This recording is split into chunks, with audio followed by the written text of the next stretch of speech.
Coming up on the Sports Desk, playoffs. In this town, the end of another season is really just where things get started. Multiple Torrance schools take the court for CIF action, but one standout squad jumps into a deep postseason run. And while volleyball playoffs are already underway, somehow the madness of the baseball season just gets crazier and crazier. The Pioneer League taking over the Division IV show, but only one team could even guarantee their shot at the title. All that coming up and more right here on the Sports Desk.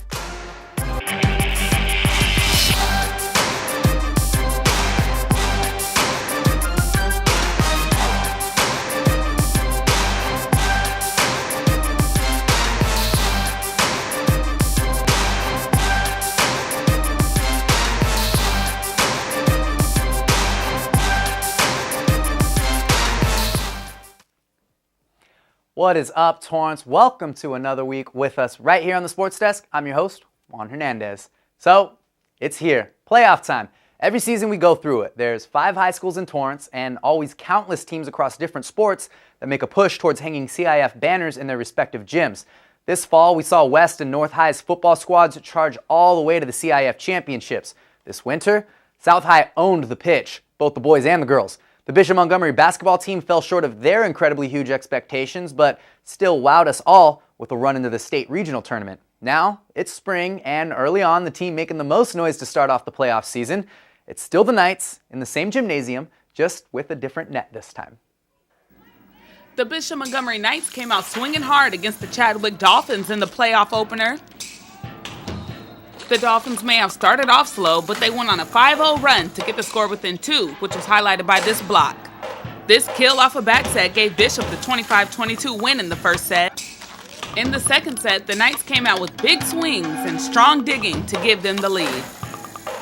Chadwick was able to pull within 3 with this nice kill, but the Knights pulled away to win the second set by 9. It's do or die for the Dolphins in the third set, and they need this to stay alive. And there's some hope after this kill. Chadwick with the serve to the right side and good defense by the Dolphins, able to get the ball out of the net, and they tie it in the third set at 9. But I guess Bishop wasn't having that on their home court, and they went on a 9-0 run and took set 3 with a score 25-18. Despite the Knights not having a single block in the first 2 sets, they still swept the Dolphins. Thanks for that, Brittany. So that opening round win over Santa Ana Valley created some serious mojo for the Knights. The first of a very busy week, although Bishop doing everything they can to lighten the workload. 2 days after the first round, they take down Glenn on the road, then hit the road again to face Vista Mar in the CIF quarterfinals. Another 3-set win for the Knights, and through the first week of volleyball playoffs, the Knights have not lost a single set. That run in serious danger in the second set of the matchup against Vista Mar. The Knights trailed most of the second set before they're down 18-15 and decided to go on a 10-3 run to close it out. That momentum, all they need to push themselves into the semifinals. So, Bishop, St. Margaret's, the Knights at home this week, deep into the playoff madness. Now, last year, the team to be and the team to beat come tournament time was the South Spartans. Defending their CIF crown without winning this year's Pioneer crown, Visalis checked in with the Spartans' tip-off to another playoff journey. Despite winning the 2012 CIF Division III crown last season, there was a lot of unknowns as the South Boys volleyball team entered the 2013 postseason. Only one starter returned from last year's title team, and the Spartans moved up to Division II. Against its first-round opponent, St. Joseph, South proved, despite all of that, they can still compete. The Spartans laid the hammer down from the first serve to the last point, easily handling the Knights and moving on to the second round. I think we did a great job of coming out early and just kind of being focused. I think killed their spirit a little bit, which was nice. And we did a really good job of swinging and staying aggressive for the most part. The easy victory provided a very important confidence boost for a team traveling in uncharted waters. You want to let people know that you're just on a fluke, you know, and that we have a decent program here.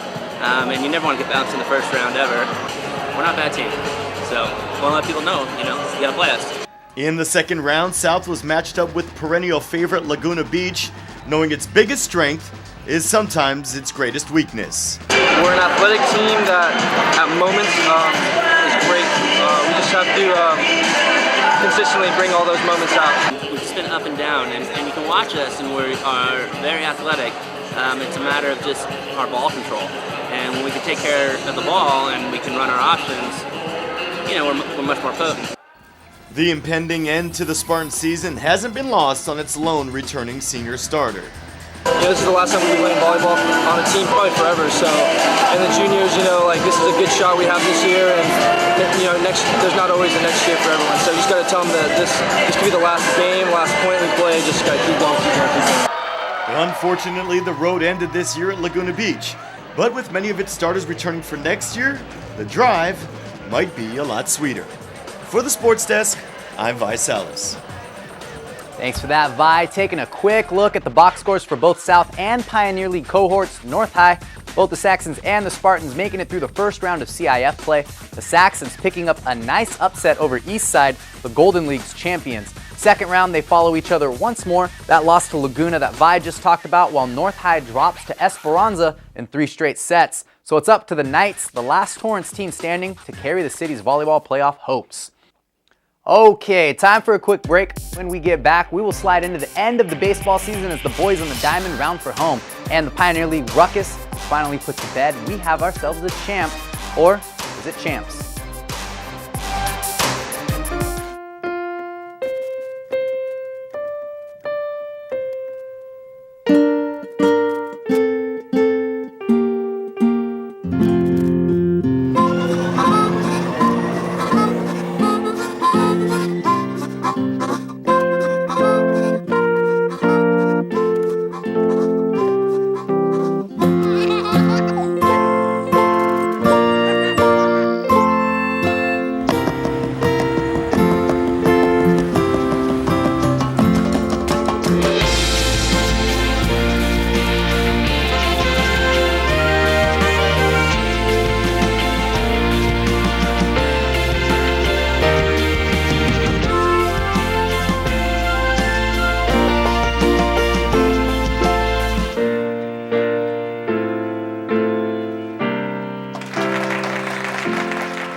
Minds can achieve anything.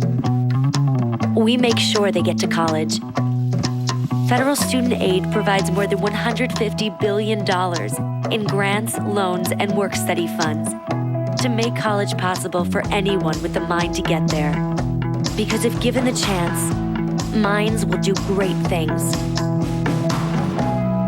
Federal Student Aid, proud sponsor of the American Mind. Learn more about money for college at studentaid.gov. Hey there, folks. Welcome back. Last week, we got to talk a little bit about the wild end to another Pioneer League baseball season. With just 2 games left for each school, 4 teams all had a chance to win the league crown: North, Torrance, South, and El Segundo. But with the El Segundo Eagles in the driver's seat needing just 1 win over the South Spartans, it really looked like a 3-horse race for second. With the 3 Torrance schools looking up at Gundo, the bad news: 1 Torrance school stood a good chance of missing out on the postseason altogether, even finishing just 1 game back of first place, who'd be left out. Of course, with all the crazy scenarios and possibilities broken down, none of this mattered without somebody stepping up to slay the first place El Segundo Eagles. South High, you're up. But meanwhile, the Saxons and the Tartars in their 2-game series, North High took early control of the league back in April, but 2 losses to El Segundo to start off May got the ball rolling on this crazy season end. Losing 6 of their last 10 heading into the matchup with the Tartars. Torrance, on the other hand, well, they've been playing the hot hand. Sporting a 5-game winning streak, Torrance has been playing with house money since they were swept by Gundo back in the middle of April. So, the Tartars doubled down. They scored 19 runs against the Saxons in their 2 games, 8-0 and 11-4 to push North out of the picture altogether. The Tartars sleeping in their rally caps or something, because in a matter of weeks, they go from 1-3 against the Pioneer League to railing off 6 straight league wins and finishing it out 7-3. So, back to the Spartans, the team it was all riding on to knock Gundo off the top of the hill. The Eagles came into the series against South High carrying just 1 league loss to 5th place Centennial, and all the reason to believe they could, at worst, finish with an 8-2 Pioneer League record by splitting with the Spartans. In fact, they were even a comfy 4-0 against Torrance schools. Their objective was simple: don't get swept. And the table was set for the South Spartans to win an uphill battle, but as is the case in baseball, it's never over until it's over, literally. In Game 1, it's Connor Proven who steps it up for the Spartans, delivering 2 home runs and 3 RBIs, the difference maker in a 6-3 win over the Eagles. South jumps out to a 3-0 lead early with the Eagles charging back in their half of the third, but the Spartans chipped away down the stretch and get Matt McGowan's 7th complete game of the season to shut down the Eagles' offense and grab the do-or-die first game. In the final game, the one they would ultimately need to make it all come together, the Eagles put together a crushing 6-run 5th inning. Down 6-3 and running out of outs in their season, the Spartans go to work, putting up an even bigger crooked number of their own. 7 runs in the 6th from a whole cast of characters in the South dugout. Gunnar Johnson eventually gets the game-leading hit, a sharp grounder through the shortstop and third baseman with the infield pulled in. And guess what? South High locks up a share of their first Pioneer League crown since 2013 season, and the Spartans get to hang a banner. Even with the 3-way tie, the Spartans going into the CIF playoffs as the top seed in their bracket because they have the best head-to-head record versus the other 2 league-leading teams at 3-1. The Tartars getting swept by El Segundo back in April hurts them.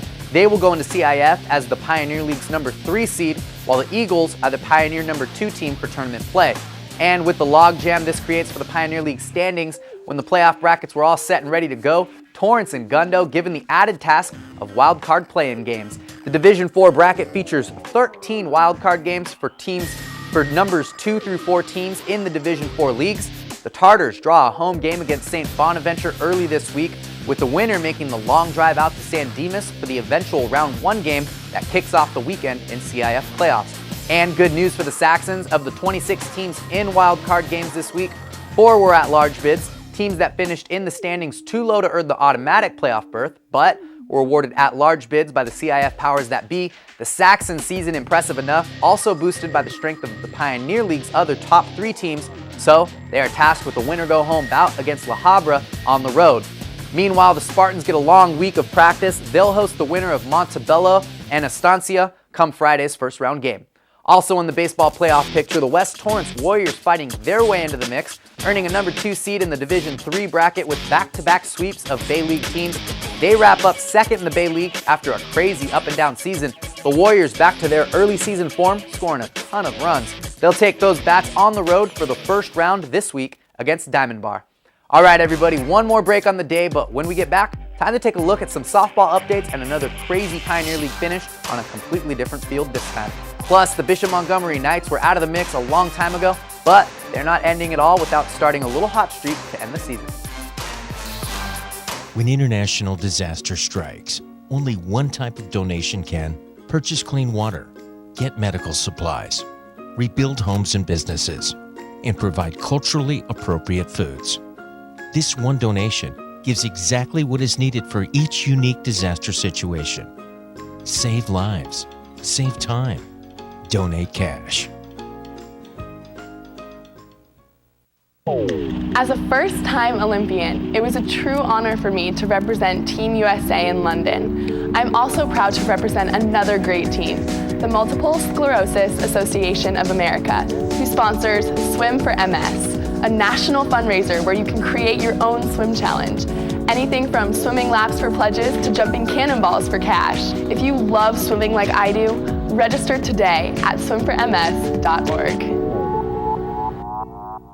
I think it's very important for young people to have mentors. Not all children have other adults in their lives who they can talk to and share experiences with. A mentor can help a child by guiding him in the right direction. By having a mentor, a young person can make stronger, better, more critical choices and decisions. And that can shape them for the rest of their life. There's no question a mentor can make a difference in a child's life. Mentoring works. Become a mentor. Hey there, Torrance. Welcome back. One of my favorite things about this show is we have the chance to follow some pretty great rivalries. Every school has theirs from school to school, but things really get interesting when we're not just talking about the schools themselves, but the successful programs that are always in the mix together. Of course, I'm talking about the cream of the crop when it comes to softball here in Torrance, the Tartars and the Saxons. Heading into this season, the Saxons had taken the last 2 Pioneer League crowns, and for the most part, Torrance High seemed to have an end to that streak in sight. Even heading into the last inning of the last game of the season, the Tartars have the league crown all but one. A 3-run 6th inning for Torrance, boosted by Nicole Ayala's 2-run single, sent the Tartars into the final frame with a 4-3 lead. So with 3 outs left, the Saxons go to work. Loading the bases with no outs, it's Brianna Ibarra who records the game-winning and league title-winning hit for her team. The 5-4 victory gives North that 3rd consecutive Pioneer League title on Senior Day nonetheless. Both schools turned in 20-win seasons in 2013. Torrance and North split the regular season series in league play. Torrance did, of course, get an extra April win over the Saxons once they were in a tournament, but we're pretty sure the Saxons are happy to win the one they could make count and lock up their playoff spot. Both schools end up with the home game in the first round of the playoffs. The Tartars have a familiar South Bay foe, the Miracosta Mustangs from Manhattan Beach, and the Saxons will sit around for the early part of the week, wait for a winner of Ocean View and Beverly Hills. So the winner of that wild card game will be coming into town on short rest, making the Saxons' advantage huge after winning that league crown. Taking a quick dip in the pool, a couple of athletes making waves at the CIF Southern Section Division II Championships. Jasmine Margetts places 3rd for the Saxons in the 200 IM and 100-yard backstroke. Meanwhile, the girls at West High put in a good show in the relay, 5th place in the 200 medley relay and 5th place in the freestyle relay. Okay, now we've talked a ton about playoffs this week. Who's moving on, who's surprising us, and who's had such strong seasons that things don't even get started until it's win or go home in tournament play? Well, for Bishop Baseball, we've been lucky to watch something special from a team that endured struggles all spring. Everybody wants to be in the mix for a league title, but the special thing about this year's Knights is that even after a brutal April losing streak, come May, this team still found something to play for and sprint to the finish line. Just like we learned with the South Spartans coming back to win a Pioneer League championship, it's never over till it's over. Jenny Phillips has that story. Bishop Knights hosting Mary Star today for their last game on the season. The last time these two teams met up, the Knights were handed a disappointing loss, and today they're ready for revenge. Lost early in the season to them, and coming out last game of the year, our goal was to win the last game of the year. And the Knights definitely came ready to play today. Solid pitching coupled with great run support gave the Knights a 6-4 victory. Overall, this game, I think we played pretty well. Our starting pitcher, Adam Tyler, went out there, set the tone for us, did it pretty well. And today we hit a lot better than we have been, and we just came out to play. This game we got ahead early and stayed ahead, and our pitchers shoved it today, and our hitters came through when they needed to. With both Bishop's pitchers, starter Adam Tyler and reliever Tim Beaver holding it down on the mound, and Kyle Cutler leading the offense going 2 for 3 with an RBI and 2 runs, the Knights definitely showed up with a complete performance today. Despite a disappointing season overall, which included a 13-game losing streak, Bishop is happy to go out with a win. Been to the season with high expectations of ourselves. Those never left. The expectations didn't come with the season, but we ended on a great note with a win over a team that beat us earlier in the year, and we won the last game of our season, and that was one of our goals, so we at least accomplished one of those goals. After battling through a lot of adversity all season, the Knights finished this tough one, 6-20 overall and 0-10 in conference. It's a lot of work. We've been working all year. This is our 6th win of the year, but we've had a rough time. We've had injuries, we've had pitchers down, guys missing practice, but coming together the last game, it really means a lot. It's a good learning tip for the underclassmen for next year, good building block. After struggling all season and going winless in conference, the Knights are excited to have ended the season on a high note with a victory. Bishop is proud to have held on for 7 straight innings, and they're looking forward to a very productive offseason. From Bishop Montgomery, I'm Jenny Phillips for the Sports Desk. Okay, so all the talk of playoffs today also means something else for the show. No more prep sports to cover in the community once summer comes around. That means the Sports Desk will be out and about all around town every other week, from the plunge to skate camps, summer camps, hanging at the beach, you name it. Invite us out to your event, community fundraiser, whatever it is. If it's sports and it's here in Torrance, we'd love to celebrate it this summer. You've got our email right there and the CitiCABLE phone number. Looking forward to hearing from you, and I can't wait for another summer here in the South Bay. All right, everybody, that wraps up another week right here on the Sports Desk. We will see you next time. Have a good one.